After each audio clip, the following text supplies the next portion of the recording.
Muy buenos días, mis estudiantes de grado 11. Espero se encuentren muy bien. El día de hoy tenemos un tema. Vamos a empezar con las religiones del mundo. El día de hoy iniciamos con el cristianismo, que es la religión, por decirlo así, más antigua que hay, que existe. Bien, mis estudiantes, antes de iniciar con nuestra clasecita, quiero recordarles el cuidado del COVID. Aún no ha salido la vacuna, entonces ya saben, distancia social, el lavado de manos cada 2 horas con abundante jabón, ya que el jabón mata el virus. Y recordarles que si van a la calle, el uso de tapabocas y el uso de guantes. Bien, mis estudiantes, vamos a escribir como título el cristianismo. Ya saben, lo que está en la diapositiva deben escribirlo en su cuaderno de religión y luego enviar foto al correo. Bien, vamos a ver lo que es la definición. El cristianismo es el nombre con que es conocida la santa religión fundada por Jesús, que tuvo por cuna la ciudad de Jerusalén en Judea en tiempos del emperador Tiberio.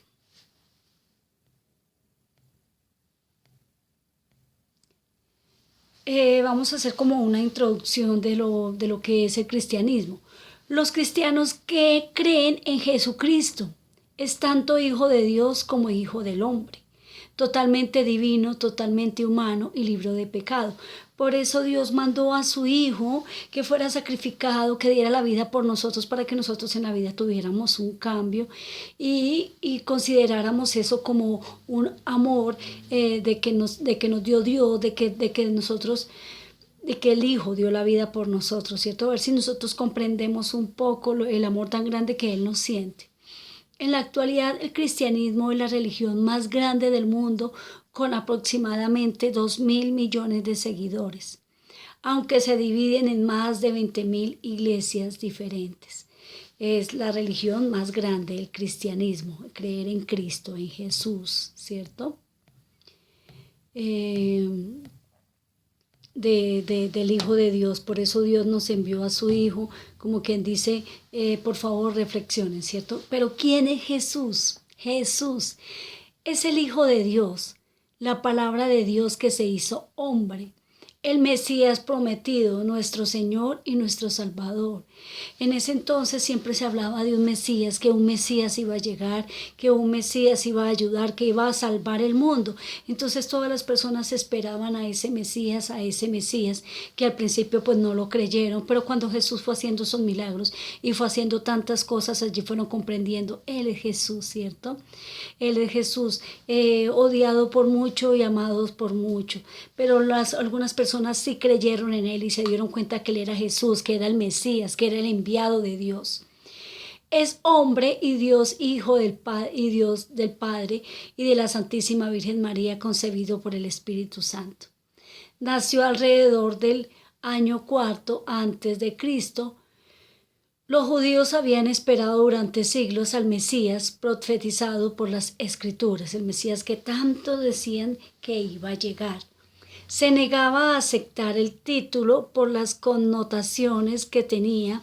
El reino que vino a construir era espiritual, no político, un reino cimentado en los corazones de la gente. Él vino a hablarles de su Padre, Jesús vino a hablarles del amor tan grande que Dios nos tenía a todos, ¿verdad? También nos hablaba, Jesús vino a hablar por medio de parábolas. Él le hablaba una parábola y allí qué quiere decir. Y aún las parábolas, escuchamos una parábola y esa palabra tenemos que saberla interpretar, ¿cierto? De cómo vamos a llegar nosotros al reino de los cielos por medio de la conversión, por medio de ser personas cada vez más buenas y más conscientes, ¿cierto? Más conscientes de este mundo, de que tenemos un Padre Celestial, que Él está allá arriba mirándonos y en todo momento Él está allí observando lo que estamos haciendo. ¿Por qué estaban tan seguros de que Jesús era el esperado Mesías? El tiempo que pasaban junto a Él los convenció. Alimentaba a grandes multitudes en forma milagrosa, exorcizaba demonios, perdonaba pecados y anunciaba la venida del reino de Dios. Recuerden los milagros que Él hizo en la boda de Canaán, cuando no había vino y había una reunión y Él dijo, traigan traigan agua, la convirtió en vino. Cuando fue la pesca milagrosa, que no habían casi peces, también esos milagros que hizo, ¿cierto? Cuando hablaba en la sinagoga a las personas en parábolas, cuando de pronto aquella persona que no podía mirar, ver los ojitos, le dijo levántate y ya podía ver. Tantas cosas los llamaban, no, Jesús, es que mi papá, mi hermano murió y él resucitaba. Entonces, fueron muchos, muchos milagros que fueron convenciendo a esos corazones buenos, a esos corazones humildes, de que él era el Mesías y el enviado de Dios para salvar nuestro mundo. Bien, el Hijo de Dios, el Hijo del Hombre. Los primeros cristianos llaman Hijo de Dios a Jesús. Esta frase aparece pocas veces en los evangelios. Este título resalta la relación única que disfrutaba Jesús con Dios, que comparaba mejor con la relación entre un padre y un hijo. Jesús sorprendió a sus discípulos por llamar Abba a Dios, un término que sugiera una relación estrecha. Por otro lado, Jesús prefería llamarse el Hijo del Hombre. Esta frase se utilizaba comúnmente en las escrituras judías, donde lo general se refería a la humanidad. Recuerden, el Hijo del Hombre, ¿cierto? El Hijo del Hombre, o sea, el Hijo de Dios. El Hijo de Dios. Entonces, qué maravilloso, o sea, Dios enviara a su propio Hijo para entregárnoslo a nosotros, darnos esa muestra de amor y nosotros no comprenderlo, ¿cierto? También podría denotar una figura de gran autoridad espiritual que al final del tiempo recibía un reino inmortal de Dios para gobernarlo. La agrupación de los mismos se logra una idea de cómo se consideraba Jesús a sí mismo. Como hijo de Dios disfrutó de una relación única con Dios y como hijo del hombre se identificó con los seres humanos. El ministerio de Jesús. Al inicio de su ministerio enseñó en las sinagogas judías cómo podía hacerlo cualquier judío.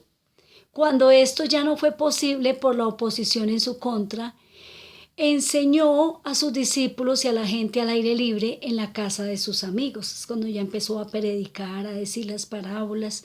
La gente hacía preguntas acerca de la ley judía y les instruía en temas tales como el pago de impuestos a Roma, el adulterio, el matrimonio, el divorcio, el amor y el perdón.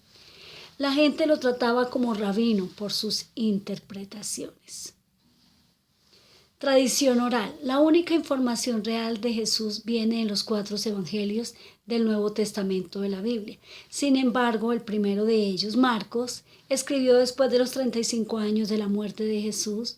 Durante el periodo intermedio, los recuerdos de sus acciones y enseñanzas se transmitieron en forma oral. Esta forma tuvo un lugar importante en la historia judía y de este modo se mantuvieron vivas por los siglos las enseñanzas de todos los profetas y líderes. Milagros de Jesús. En la sinagoga de Nazaret Jesús repitió: traerá buenas nuevas a los pobres, libertad a los cautivos y devolverá la vista a los ciegos. Recuerden que la Biblia nos habla de muchos ciegos que les volvieron a ver por el milagro de Jesús. Los evangelios muestran que a Jesús lo movían las necesidades de la gente y que respondía a la fe que tenía. Entonces los voy a dejar con un videíto para mayor información sobre lo que es el cristianismo. Bueno.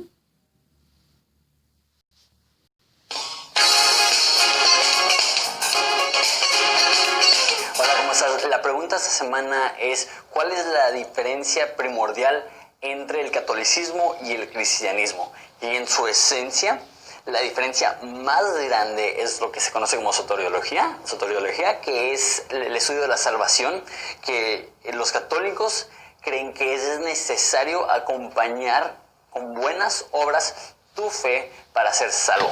Lo que creen los cristianos protestantes evangélicos es que la salvación es exclusivamente un regalo de gracia que se recibe a través de la fe, independientemente de tus buenas obras. Y los dos concuerdan que vamos a tener buenas obras, pero los católicos agregan a esas buenas obras el requisito de primera comunión, de ser bautizados, de rezar a los santos, de ese tipo de cosas como buenas obras, como pertenecer a la Iglesia Universal.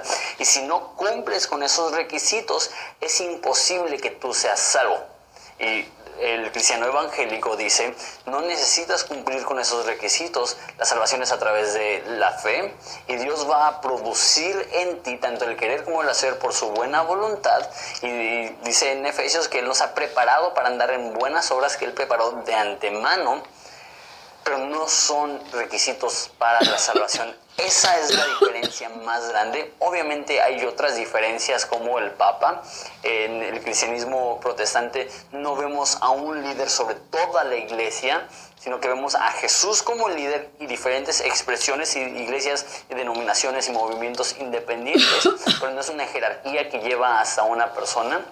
Obviamente también el uso de rezar a los santos que se encuentra en el catolicismo, eso es algo que en el cristianismo no se encuentra.